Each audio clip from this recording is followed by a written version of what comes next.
Como tudo na vida de uma mãe atípica é muito doloroso, esse processo ele foi extremamente complicado. A vida escolar do meu filho mesmo era um desafio que eu não acreditava que um dia fosse superar.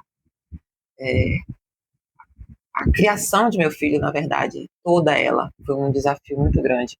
Eu chorava todos os dias. E ele também chorava todos os dias. Foi muito difícil. É, Todos os dias eu recebia ligações da escola para eu correr para acudir. A gota d'água, quando eu entendi que eu tinha que parar e ficar na escola com o filho, foi que quando eu recebi uma ligação, cheguei na escola, ele estava no pátio da escola deitado, estava chovendo na área, no pátio, na área da escola, a área aberta da escola, estava chovendo, ele estava deitado na lama, com a cabecinha assim, e nenhum profissional quis tocar nele com medo. Ali eu entendi que eu tinha que parar tudo e cuidar do meu filho. Que a escola não estava dando conta sozinha. Então eu parei, passei a levar ele para a escola, porque também ainda tinha isso, né? Eu pagava o transporte para ele ir para a escola e ele não queria ir para a escola de jeito nenhum. Ele se apavorava. Então ele tentava se jogar do carro. Então tudo isso somado fez com que eu passasse a levar ele, eu mesma, ficar a manhã toda com ele lá, fazendo atividades.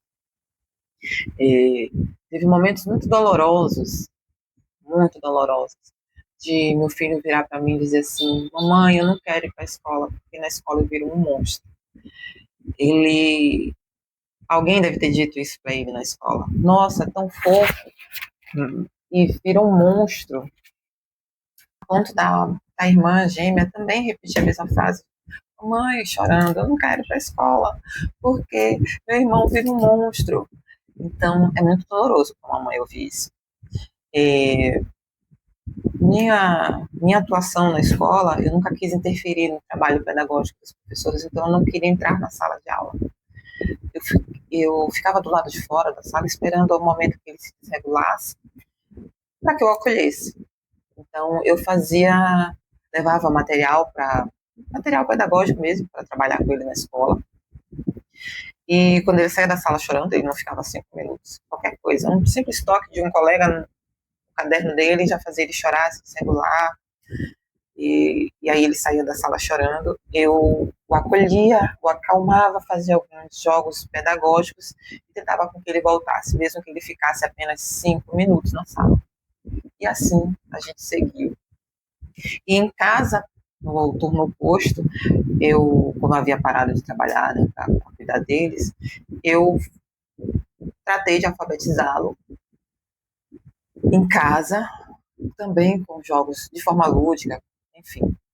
E ele falava, né? Quem me ensinou a ler e a escrever foi minha mãe. Ele repetia isso para todo mundo. Ele nem percebia, né? Eu juntava ele e a irmã, fazia um monte de brincadeira e ali ele foi aprendendo. Porque a escola, de fato, não tinha condições. E tem uma passagem muito interessante que muitas mães também vão se identificar, que foi o seguinte: quando eu coloquei ele na escola pública, né? Eu entendi que a escola pública poderia me dar um suporte maior. E aí eu consegui um ADI, sempre batalhando, né, na justiça, consegui um ADI. E eu pensei comigo, pronto, agora ele já se adaptou a essa pessoa, tá com ADI, eu vou tirar férias, vou dar uma descansada, vou dar uma relaxada. Eu não vou mais, eu ficava só de stand-by, né, só esperando se alguma coisa acontecesse, eu iria buscá-lo. Só que aí, após quase um mês, assim, sem me desgastar, e após um mês sem mexer nas questões pedagógicas dele, sem me envolver nas questões pedagógicas dele, eu resolvi fazer a lição de casa com ele. E ali eu percebi uma coisa, que meu filho, em um mês, tinha regredido cognitivamente, pedagogicamente, ele tinha regredido. Tudo que eu havia ensinado, ele tinha desaprendido, porque não existia aquela constância. Eu tinha a ilusão de que eu poderia descansar. E ali a lágrima caía assim, sem controle, porque eu entendi que eu não poderia descansar. Se eu quisesse que meu filho tivesse um futuro, que ele tivesse autonomia, eu não poderia descansar. E isso me fez sofrer brutalmente. Eu não poderia achar que eu poderia simplesmente não me preocupar com as questões pedagógicas do meu filho. Quando a gente descobre que tem um filho PCD, o medo da gente é o que será dele quando eu não estiver aqui? É o medo de toda mãe, só que quando você é uma mãe atípica, isso é apavorante. Então, eu me voltei à criação dele para a autonomia. Meu filho, de fato, é muito autônomo. Meus filhos são muito autônomos, mas isso era uma preocupação constante. E uma preocupação ao nível de eu entender que eu tinha que fazer aquilo e às vezes ser dura, dura mesmo, porque eu queria ter o direito de morrer em paz. Porque uma mãe não pode nem adoecer, né? Imagina uma mãe atípica. Eu não podia nem adoecer, quiçá morrer. Então, a minha preocupação eu preciso morrer em paz, saber que ele vai ter uma profissão, enfim.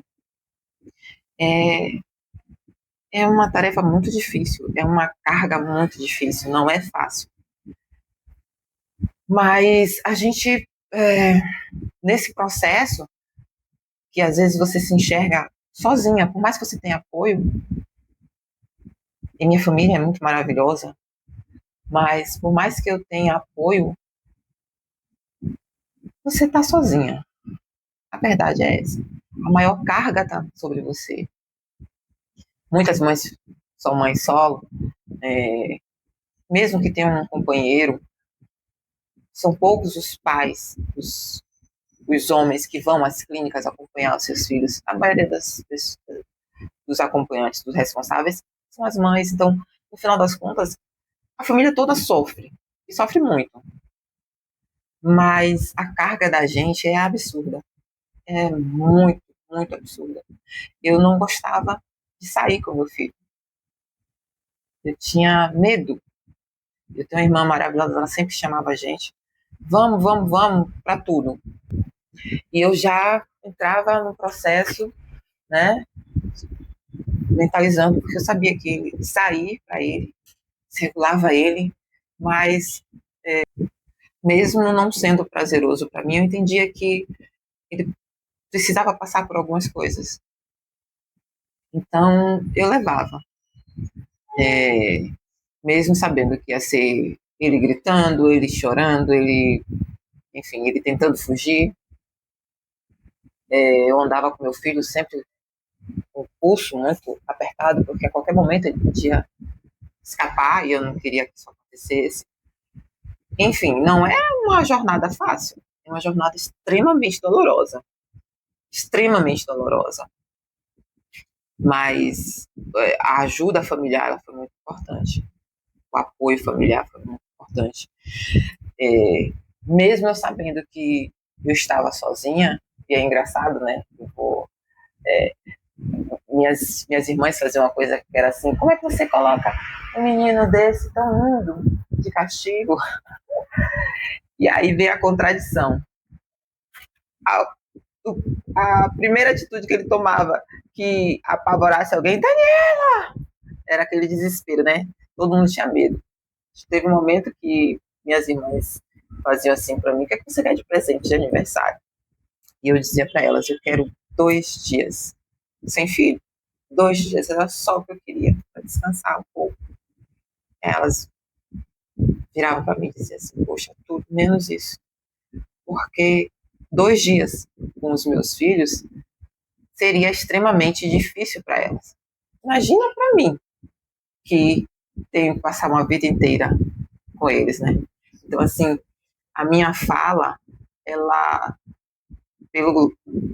para que as mães percebam o quanto o seu sofrimento ele é, ele não é único, ele não é único.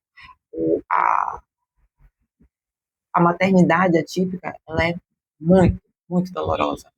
Eu espero que, com o meu depoimento, os profissionais percebam o quanto é doloroso. Isso, a gente tem que entender o seguinte: está se falando de uma mãe que tem um preparo, né?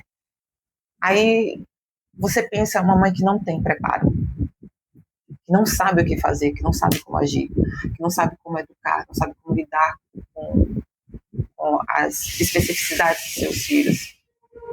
Se para mim é extremamente doloroso, quantas vezes eu pensei que eu ia sair gritando pela rua, arrancando a roupa, porque eu não estava dando conta. Então, é muito complicado. Ser mãe atípica é muito complicado. E só que eu entendi que eu tenho uma missão. Eu me dedico tanto. Claro que eu acho que eu sei isso aqui, tá? Tem uma imensidão de coisas ainda para aprender, mas eu entendi que eu posso ajudar muitas mães, ajudar muitos profissionais. E essa é a minha intenção. Ajudar mesmo, colaborar, dividir, fazer com que as pessoas, as mães, saibam como lidar, se sintam acolhidas, que os professores não se sintam tão sobrecarregados e saibam que caminho, pelo menos, seguir. Eu acho que o professor, a sobrecarga geral é muito grande, aí quando vem a demanda de um estudante PCD, ele não sabe para onde vai, o que fazer, qual abordagem ter, qual abordagem usar. E isso é desesperador também. Se a maternidade é desesperadora, para o profissional isso também é desesperador, muito desesperador, porque você tem um aluno que ou está no canto, isolado, que não faz absolutamente nada, não é visto, ou você tem um aluno que tem atitudes disruptivas que desestabilizam a sala, ou você se sente inútil por não conseguir saber como lidar. Enfim, são tantas as demandas do profissional, a gente sabe disso, e eu gostaria muito, muito, muito de ajudar, e eu acho que eu tenho muito a contribuir. Meu papel aqui, eu acho que é esse, tentar ajudar as mães e ajudar os profissionais.